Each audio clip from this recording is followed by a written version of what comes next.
Hi, welcome back to Live and Breathe Horses. I'm here in a muddy field with some muddy boys. Well, Murray's not so much, but Umo's very muddy. Anyway, today I want to talk about suppling exercise, warm-up exercises, suppling. And of course, it's a subject that comes up often. Somebody asked me about it in my Patreon group, and one of my new students here has a very stiff horse full of resistance. So we've been exploring that a bit as well. What occurred to me, as often occurs to me, is it has to start with ourselves. And this comes up often. You know, you see someone trying to supple a horse and they're stiff in their body. So even if you're not on the horse, if you're working from the ground, which is a great way to start suppling exercises, is the more supple you are through yourself, the better. Because even if you're holding a rope or a rein or whatever, and you've got tension going through your arm, you know, that will pass on to the horse. So it has to start with us, as always. Unfortunately, we have to do the work on ourselves. Well, not unfortunately. Some people might think unfortunately. Here's a Numi in the background. But actually, it's fortunately, because it gives us the opportunity to develop ourselves and in a very good and healthy way, you know, as Buck says, as in horses, as in life. So what comes up in our horses comes up in our life. And of course, the resistances that we have in ourselves block our flow of energy and make us unwell. You know, they say samskaras is the things that we hold in, every resistance, everything we've pushed away and denied and held on to. You know, all those emotions, all that shit, sorry, but it is. It stays inside unless we do something to get rid of it. So first of all is being aware of those resistances in ourselves. And if they're in ourselves, what about our horses?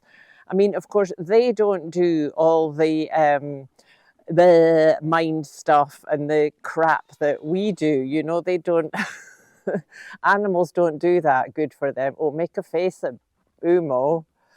So not so much, but still they have resistances, which is, you know, it can be physical, it can be something they're born with, it can be from old injuries, and a lot of it is stuff that's been put in from people. You know, as soon as something reminds them of a bad experience, they can just get all tense and resist. So before we even start trying to do any kind of suppling, first of all, we need to really try and see where the resistances are, you know, and what is the best way to work through them. As Tom Doran says, it all depends. You know, what could be 100% right for one horse might be completely the wrong thing for a different horse. So there are no generalizations on this. I mean, there are basic exercises like the classic shoulder in, of course, as my teacher always said. Start and finish every lesson on the shoulder in. That probably came from his teacher, actually, to me. And of course, the thing with that, only if it's well done, without tension, and with a loose inside rein or a soft, you know, with a softness. So it is a very important exercise, and it is the base of suppling. And for me, a big part of the whole suppling thing is also about the jaw. So if you want to have a little pause and just think about that with me for a moment. I'm going to make a funny face now. So we're going to just stretch our jaw a bit. Make lots of yawning. Funny faces. Eyes open, eyes shut, whatever. Move it all around. And then just take a pause and just feel your jaw and become aware. That is where we carry so much of our tension, is in our jaw.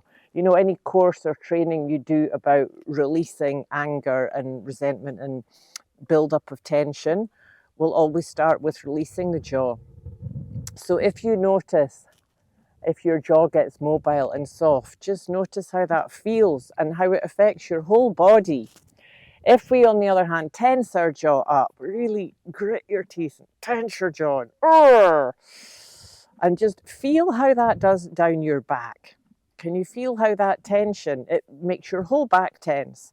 And of course, in our horses, it works the same. So what happens if we have our horse with a tense jaw because he's tense in the reins, or he's set against the rider or against life in general? Some shit's going on. Who knows what's going on? Something might be going on.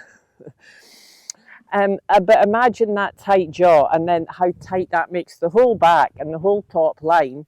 And then we're going to sit on him and then expect him to be supple. So starting with the suppling exercises of the jaw are really, really important. And now there's so much in this. And I'm also very aware about putting things out on YouTube as exercises of do this. Well, YouTube, online courses, whatever kind of trainings, because it is different for every person and every horse. And someone might go with all the best intentions, putting something they've seen into practice, and it might actually be a torture to the horse. So I'm going to take a deep, deep dive into this whole suppling thing, starting with the jaw, maybe with our jaw, and then the mobility of the jaw exercises in the horse and in hand. And for oldies, I've got two very oldies at the moment. So we're going to take a deep dive into all of that over on Patreon. And of course, over there, we have meetings where we can come together and you can bring videos and pictures or discussion, whatever, about your horse, and we can look and make sure it's all going as it should be going. And I can give a bit of support and a bit of backup and encouragement. So there we are. Little story about suppling. Right now, from this moment on, you can be more aware of yourself. See, look, it's just as soon as I say that, I notice I've got tension in my shoulders. I tend to do this and get stuck and tense. So to be always aware, you know. And I love when I'm working with my horses always to start with a bit of breathing and grounding and, you know, a little just run through all the joints of the body just to make sure I'm not adding to or causing their stiffnesses. So suppling exercises, full-on program, here we come. Come on over to Patreon and join us. Anyway, thank you for being here today, and I'll look forward to seeing you next time.